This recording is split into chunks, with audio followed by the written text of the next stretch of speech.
भारत में 5G कब आएगा? भारत में 5G 20 अक्टूबर के आसपास आ जाएगा। ये मैं अनुमान लगा रहा हूं, ये मैं आपको बोल रहा हूं कि भाई 20 अक्टूबर तक 5G जो भी पहले शहरों में जो भी आपको देखने को मिल जाएगा, क्योंकि हमारे मिनिस्टर वगैरह या जो टेलीकॉम के जो भी अथॉरिटी हैं वो सब यही अनुमान लगा रही। तो मेरे हिसाब से मिड अक्टूबर मान के चलो तो 15-20 अक्टूबर को आपको 5G देखने को मिलेगा भारत में। ऑक्शन चल रहा है धड़ल्ले से, लोग पैसे लगा रहे हैं, कंपनियां, और स्पेक्ट्रम की नीलामी हो रही है। 700 मेगाहर्ट्ज के बारे में बता चुका हूं क्यों प्रीमियम बैंड है। तो अब बात यह उठती है कि जब 5G आ जाएगा तो क्या वो आपके 4G फोन में भी चलेगा? क्योंकि अभी ऐसी अफवाह फैल रही है कि आपको 5G फोन खरीदने की जरूरत नहीं है दोस्त, जो 4G फोन है ना उसी में 5G चल जाएगा, क्योंकि ये टेक्नोलॉजी सेम होती है। बहुत कंफ्यूजन है, इसको क्लियर करते हैं। सबसे पहले मैं आपको बता दूं कि पूरी दुनिया में 5G दो तरीके का काम करता है। पहला स्टैंड अलोन 5G, दूसरा नॉन स्टैंड अलोन 5G। जो स्टैंड अलोन 5G है उसका यह मतलब है कि वो प्योरली 5G है, जिसे 5G न्यू रेडियो भी कहा जाता है। इसका मतलब यह है कि नेटवर्क से लेकर फोन तक सभी 5G होने चाहिए। यह एकदम नई टेक्नोलॉजी है और यह कंप्लीटली सेपरेट 5G टेक्नोलॉजी चल रही है।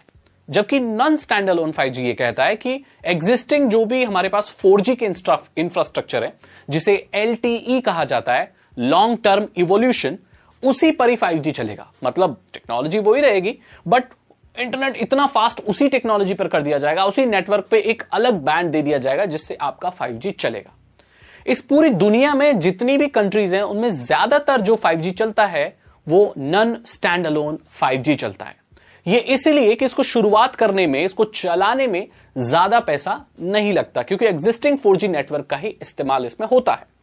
लेकिन इसमें बहुत सारी चीजें नहीं हो सकती, जैसे IoT डिवाइसेस, जैसे कि self driving cars, AR, ultra HD, ये सारी चीजें उतनी अच्छी नहीं हो सकती क्योंकि ये एग्जिस्टिंग 4G टेक्नोलॉजी पर, LTE पर चलता है। जबकि बात करें स्टैंड अलोन की, एकदम सेपरेट प्योर 5G की, तो उसमें ये सारी चीजें बहुत अच्छे से हो सकती हैं।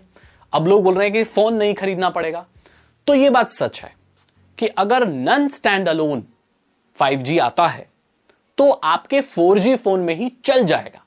और मैं तो ये कह रहा हूं कि जब 5G आएगा ना तो आपका जो 4G नेटवर्क है वो ऑलरेडी जितना फास्ट है उससे और फास्ट हो जाएगा।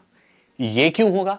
जब भी कोई नई टेक्नोलॉजी आती है तो लोग स्विच करते हैं, पुरानी टेक्नोलॉजी पर लोड कम हो जाता है और जो 4G नेटवर्क है वो 5G के इंफ्रास्ट्रक्चर को यूज कर सकता है। सो दैट मीन्स 4G की स्पीड बहुत ज्यादा मिलेगी और 5G तो वैसे भी फास्ट है। अब सोचने वाली बात यह है कि भारत में जितनी भी कंपनियां हैं वो नॉन स्टैंड अलोन लेके आ रही हैं या स्टैंड अलोन लेके आ रही हैं। एयरटेल ने दोनों को ही टेस्ट किया है, नॉन स्टैंड अलोन को और स्टैंड अलोन को। जियो ने स्टैंड अलोन को टेस्ट किया है। सो दैट मीन्स अगर आप एयरटेल का सिम लेंगे तो आप अपने 4G में ही शायद 5G का मजा ले पाए, उतनी स्पीड का मजा ले पाए, उतनी तो नहीं लेकिन फिर भी बहुत फास्ट। और जितनी भी कंपनियों के 4G होने वाले हैं वो ऑटोमेटिकली बहुत फास्ट हो जाएंगे और शायद आपको एक नया 5G फोन नहीं खरीदना पड़े। अगर आप अभी एक 5G फोन खरीदते हैं तो ज्यादातर चांसेस है कि उसमें मीडियाटेक का प्रोसेसर मिलेगा। ये प्रोसेसर अच्छे होते हैं, बजट में आते हैं ये फोन मीडियाटेक वाले, लेकिन इतने इफिशिएंट नहीं होते, इतने फास्ट नहीं होते और बैटरी भी मतलब गर्म वगैरह भी होते हैं और बैटरी भी इतनी अच्छी नहीं चलती। सो अगर आपको कोई 4G फोन मिल रहा है थोड़े कम पैसे में लेकिन उसका प्रोसेसर बहुत अच्छा है तो आपको वही ले लेना चाहिए, क्योंकि 4G की भी ओवरऑल स्पीड और क्वालिटी ऑफ सर्विस इंप्रूव हो जाएगी जब 5G आएगा। ठीक है, तो अभी आप समझ गए होंगे। सो इसका मतलब यह है कि अगर किस कंपनी ने दोनों तरीके का 5G लॉन्च किया तो उसमें आप अपने 4G में भी शायद 5G का मजा ले पाओगे। और अगर जो स्टैंड अलोन है जैसे कि जियो जैसे सर्विस प्रोवाइडर, इसमें आपको 5G फोन होना जरूरी है।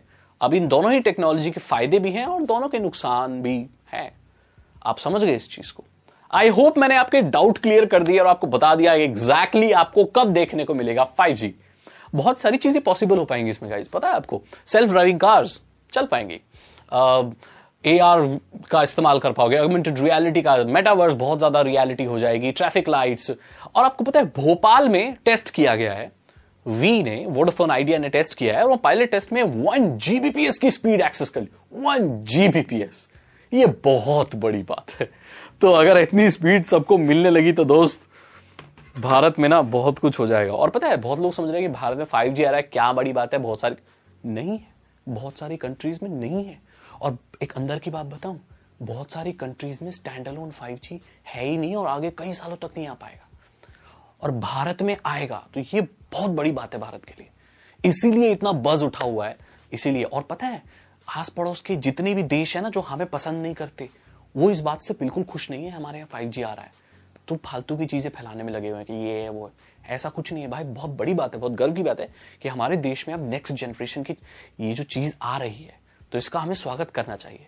अगर आपको ये वीडियो अच्छी लगी तो इसे लाइक करें, अपने दोस्तों के साथ शेयर करें। हमारा तो उठना बैठना इंटरनेशनल लोगों में, तो हमको पता है कि वो खुश नहीं है इस चीज से, मैं बता रहा हूं आपको। अगर आपको वीडियो अच्छी लगी तो इसे लाइक करें, अपने दोस्तों